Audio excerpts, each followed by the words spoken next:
In progress. Hey, welcome back to FSi DFS Fantasy Baseball Picks. I'm your host, Mike Brewer, 31. Got two slates today, so I'm going to cover the early one in this video that starts at 105. It's a 7-gamer, and then I'll do a separate video for the later one. So, uh, there's three major weather concerns for this slate. So, I think the first four games are absolutely fine. We shouldn't have any concerns. Then the 4 o'clock games that are looped in here, Colorado and Pittsburgh. It looks like it's going to be like a 50% chance of rain at the start of the game, but then it turns to 80% the rest of the night. So I don't know if they start the game and don't get very far. So that one can be concerning. Toronto and Washington, it looks like it's about an 80% chance of rain when they start the game. And then there's like a 3 hour window where it drops like around 55%, but then it ramps back up to like 80%. So I don't know if that game gets delayed and then the late start, and if they can get it in the window. And then finally, we have Miami at Oakland, which is weird. Usually California games don't have to worry about rain, but there's a 90% chance of rain. But with this one, even though there's a 90% chance of rain, it does taper off around 5 or 6 o'clock, which in Oakland is like going to be earlier.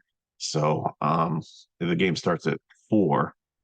So it could be okay there. So it's like 1 o'clock their time. So, and it looks like it's going to be almost gone within like 2 or 3 hours. So a late start there, it might just turn into an evening game. So that one they might be able to get in, even though the forecast probably looks the worst out of all of them initially when the game's supposed to start. Being in the West Coast, they have more time to get it in. So let's just start up at the top. First game, Detroit and New York. 62 degrees, wind blowing in 9 miles per hour. So helps pitchers a little bit. To me, I'm not really going to touch against the Yankees, but I mean, it's an intriguing option maybe on a smaller slate. I do have him as a fade, but hasn't really shown that much. Might get you 10 DK points, but you really can't do that at like 7.1, I don't think. If you're doing 150, then maybe like 5% or less, just in case, because there are some strikeouts in this Yankee lineup, especially um, like Torres, Judge, Stanton. But the rest of them have been pretty good contact hitters. And there's like, like facing Soto alone is just scary for any pitcher. Smith on the other side should have a decent game, some pitching well recently. So I like him as probably the in the mid range there. There's only two pitchers above 9K. So I think it's definitely going to be a play for cash for you or GPPs, however. And you might be using your cash. You might have very limited pitcher pool with the weather and the matchups here, and you might play the same ones, and the bats might just determine your GPP. So bat wise, Detroit's GPP stack, because again with the weather, I'm treating this as almost like a 4 game slate. So some of the lefties have been decent recently in Green and Carpenter and Keith.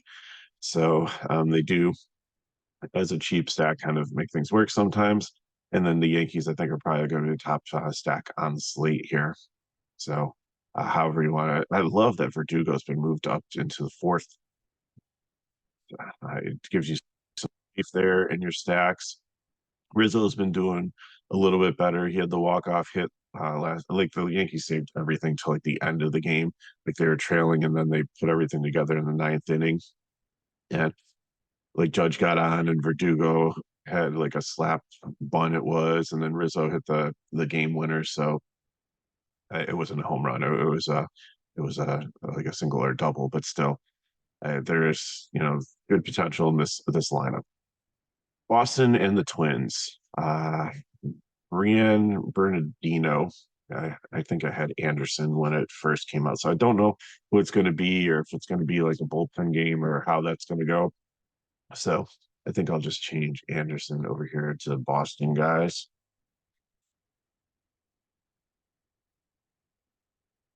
As not really interested in against this Twins lineup. And Pablo Lopez is probably going to be the chalk #1. He could be a 50% ownership just as the way this slate is lining up. So cash games, I think definitely that's where you want to go. Not super expensive, only 9K. But he has had some concerns recently. Like pitching hasn't been like super dominant. So his ERA is 4.83. Uh, and he had a good game against Baltimore, but struggled against Detroit, struggled against Cleveland. Uh, the White Sox put up 3 earned runs on him. And strikeouts have only been like 7 to 8, so it's not shouldn't be a dominant one. Boston strikeout wise is a good matchup there. They have a 25.4 K rate. So and they added some other like Dominic Smith helps improve that strikeout rate. I haven't looked how like Grissom and Cooper they added to the lineup, but this is not like the lineup that they started with like injuries and stuff. So like Lopez there, not touching the Boston guys.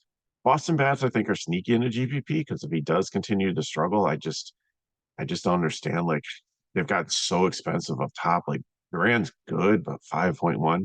Devers at 5.2. I get O'Neill at 6. I mean, I'd pay that much against a lefty, against a righty. I mean, he's having an amazing season, but I don't know. I like Abreu there. It kind of gives you a little bit of relief. And Dominic Smith has had some success against righties, but I probably will never see him against a lefty. He was on Washington last year, and he was kind of like a righty specialist that would show up in the lineup. Grissom's going to be a good player, but I just think it's going to take him a while to get going after the injury and stuff. So there are some pieces there. Twins, love them also. Second favorite stack on the slate, and they're cheap enough that you can stack them with the Yankees. Here, looking at them, like Correa's probably at 4.6 is going to be the most expensive one.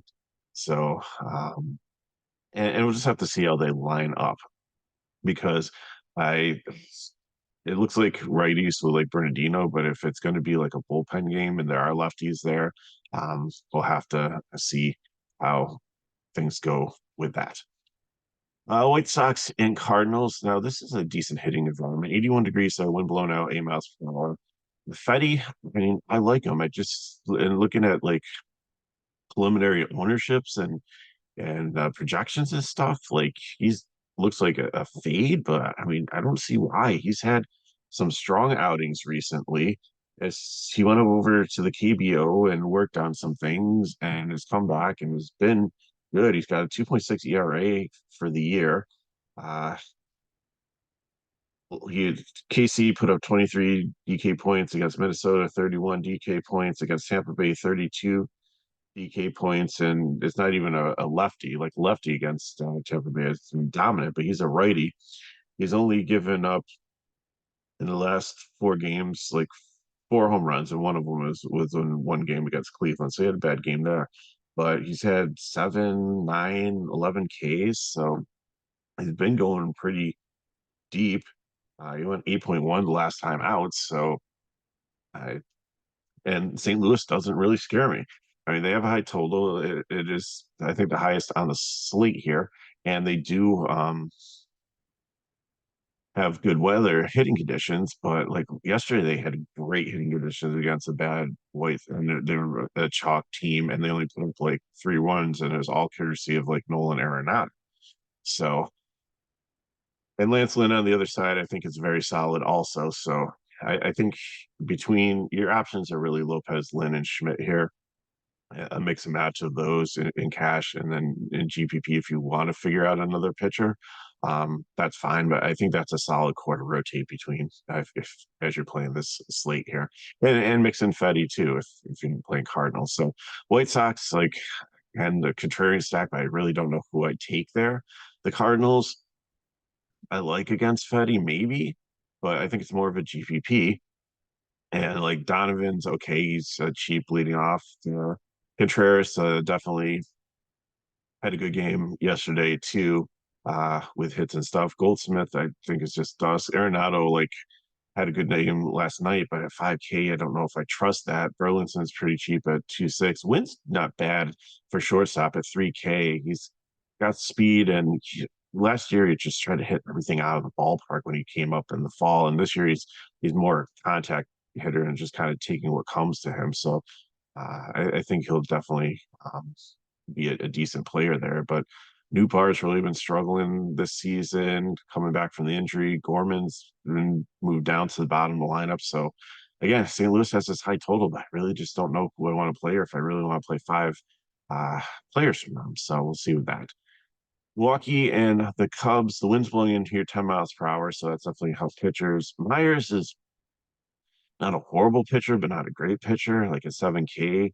I think, he's a little bit better than Mees, but I still think if this turns into a 4-game slate with weather, you might need to consider him, but don't love it. And Tyon on the other side, I mean, he's a favorite here. Milwaukee's been decent, and he hasn't struck anybody out. He's only has like 2 or 3 strikeouts, and there's no K upside whatsoever there.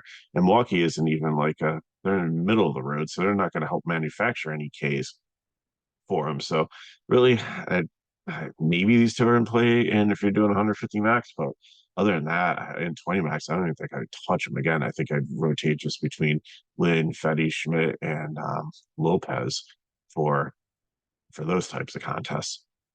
That wise, I mean, Milwaukee's got a lower total here, but if Tyon's not striking people out, I think I could see definitely playing them in GPP. And the Cubs, I don't understand the 4.21 total. Milwaukee's bullpen is not horrible. The pitcher's not horrible. The wind's blowing in. So, again, with little options, I think you have to consider them. It's probably the third stack, but uh, it's really hard because the other teams I was trying to match them with, I kind of came up with like a St. Louis and Cubs stack, but I didn't really love it. So I'll have to see how the lineups are, and maybe there's something comes up that helps that work out a little bit better. Colorado and the Pirates. Congratulations, Colorado. For the first time all season in 32 games, you didn't trail, and actually almost gave the game up. And it was 3-0 in the ninth, and they were threatening, and they hit a home run. And it was 3-2, and then they almost won it, but then the closer got a strikeout, and it was over. So but again, with the weather here, I don't know if this one's going to play, or it might be very frustrating. So not touching Gomber, not touching Jared Jones. Jared Jones is the highest priced pitcher on the slate. He's been they're treating him with kid gloves. Like they don't let him go deep in the games. They have a plan for him. They want him to get a major league experience this year, but he's their pitcher of the future. They're not probably going to be contending this year. So they want to not put too many miles on that arm. So I just really hesitate to play him after being burned early in the season, and seeing like him throwing a gem and getting pulled after 5 just because of like their rules on him. So pitchers, no. Hitters, again, I would like Pittsburgh if the weather was better here. McCutcheon leading off, like he's kind of dusty too, like Arenat or like Goldsmith, just kind of at the end of his career here. Like every so often can have a decent game, but it's more often no than yes. Reynolds, Hayes, Joe, Cruz might not make the lineup here, lefty on lefty, even though he had the home run and hit in the river last night. So we'll have to see how that plays out. But again, I'm not going to spend too much time on this because I just don't think this game is going to play. Blue Jays and Washington. This is the one that has the window, and it might be Gossman. I'm not going to trust. Irvin, I'm not going to trust here, but I really do like Irvin's a little bit of a reverse splits pitcher. So the Blue Jays stack would be really good here. Springer, Guerrero, Burchett, Turner, Varsho. Schneider's been hitting well. He's been hitting righties well as lefties. He's been quietly. Last year he was pretty much fire when he came up, and then started the season a little bit slow today or this year. But recently, I think he's been really doing pretty good. So I think you can always consider him in your stacks at 3.6, and filling that second base spot is pretty cool. The Nationals put up a lot of runs last night against the bullpen. They just the Kikuchi pitched a great game, and then they just went out and went to town on them. It was hits and had a couple home runs, and it was this national team. They do that every so often. They go out there and they just put up runs out of nowhere. It's a team that's I think like a couple years away. They're not to the point where like the Orioles are, or Arizona, where like the young talent has all come together. The Braves a couple years ago, but I think they're getting close. And Abrams is a future superstar, and and like some of the other pieces here, I think that there's somebody. This is a team to watch, and not a bad team when the weather's okay. Just to throw in a GPP here and there, just for a buck or so, just in case they have a night like last night. It can and really help you out potentially with low ownership if they do put it together and go off. So Miami and Oakland, Trevor Rogers not interested in. Oakland has actually been one of the top teams in Major League Baseball recently against left-handed pitching, which is kind of strange. They're not like Oriole level, but they're up there in the top 10. Right-handed pitching they're horrible against, but left-handed pitching they've been decent.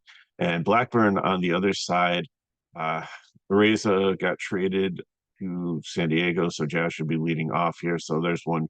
He's more of a contact bat, a table setter up there for them. So it's not going to be a huge loss, but I think it might be the Marlins might be going into sell mode. So we'll just have to watch and see what happens with the rest of the team throughout the course of the year. They might be blowing it up and trying to rebuild it again. And so Blackburn, I think, would be in play here. But again, you're gonna have to be really patient, and there's no pivots. That's the problem. If you want to take a chance on any of these games, like I think for $1, do a Toronto stack. And if the game doesn't play, then the game does play. On FanDuel, it's much nicer. I didn't look. FanDuel probably split it as like a very early slate with the 1 o'clock games, and then probably the 4 o'clock games is early only or something like that.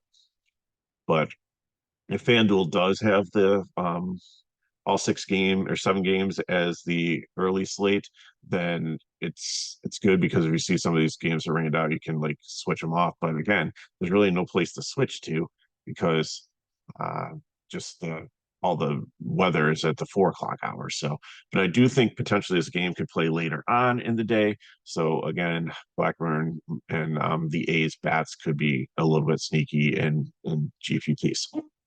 So let's look at builds here. So when I first built this, it looked like Boston was going to primarily have a right-handed batter or pitcher come out after their opener, who I presume is going to potentially be Bernardino. So I really wanted to tackle with the lefties, but we'll have to see how the lineup comes out here. So Lopez and their Leonard Schmidt, I think, are going to be the pitchers. And then I want the Yankees, so I'll take Rizzo, Soto, definitely, probably Verdugo there. And then I was filling in with the left-handed. So we'll have to see what the Boston situation looks like and how the Minnesota lineup comes out. If it's not like this, then I'm okay taking Jeffers up there. Um, at third base would probably work. It would probably be in the lineup there. If Rizzo's not in there, Santana's been hitting decent recently. Castro is a switch hitter, so he'll be in the lineup regardless. So we'll just have to see how the Minnesota lineup goes. But I want Minnesota against this Boston um, team that's going to be thrown out there, probably a bullpen game. And with the wind blowing out, it to help hitting. It's not as good as if it was in Fenway, but that's where I'm gonna go, and I want to take the Yankees. So that's where I'm going in cash, and then a combination of Lopez, Lynn, and Schmidt. For GPP, Fetty and Schmidt worked the best, and then I like the Minnesota stack and Boston because if Lopez is going to struggle, I want potentially and hasn't had a really good season, then give me an opportunity to try to the Twins bullpen is middle of the road, so uh, I'm looking at taking Contreras, like Hoskins, and again, I think that's if Lopez is going to be 50% owned, that's where you need to go in a GPP is target the chalk pitcher, and if he fails and the Boston bats go off, then look at the leverage that you have on the field. So that's and I think Fetty against St. Louis, if they're going to be popular with their total and stuff in low ownership, and then give me like Schmidt. You can't play Lynn because you're going to if you're using the Milwaukee bats, it's not going to work out for you. But like I said, if you want an additional GPP, then the Cubs and Cardinals work for a build there. So again, it'd probably be Donovan in outfield, because I'd probably use Horner at second base, Contreras, Tauchman in the outfield, Arenado or Morel. How if you have the 5 extra K to get up to Arenado, that's fine. Burleson's pretty cheap. I'd probably play him at first base because Bush is a little bit expensive there. Win at shortstop or Swanson, but Win saves you 8K. And then I'd probably like have to drop down to like Crow Anderson to make it work with the salary to get the decent pitchers in. So, and as I said, also keep in mind if you just want to burn a dollar on potential right-handed Toronto stack, stacking the Nationals because Gossman has struggled a little bit this season too, and the Toronto used up quite a bit of their bullpen last night. And then love some of the righties here: Ruiz, Nevin, Toro, Rooker had a home run last night. JD Davis against Trevor Rogers, and Blackburn potentially as a pitcher. So we got for you on this early slate. So stay tuned to the channel, and you'll see if when I have the later slate coming out. So if you have any questions, you can put them in the chat below. And speaking of the channel, if you haven't subscribed, then if you do that, you'll know when the videos come out. So sometimes we don't have videos on Saturday, so we kind of had the time to do 2 for you today to help you out with your slates. And if you have any questions, you can put them there in the chat. Hit me up at MegaRotor31 on Twitter/X, whatever we call it. And if these videos help you, like, subscribe to our channel, share with friends. So come on back for the late slate. Good luck in your contests. And again, there might be some leverage with those later ring games, but in cash games, I'd probably just stick to the first 4. So weekend, hope to see you back in the late slate video, and good luck in your contests.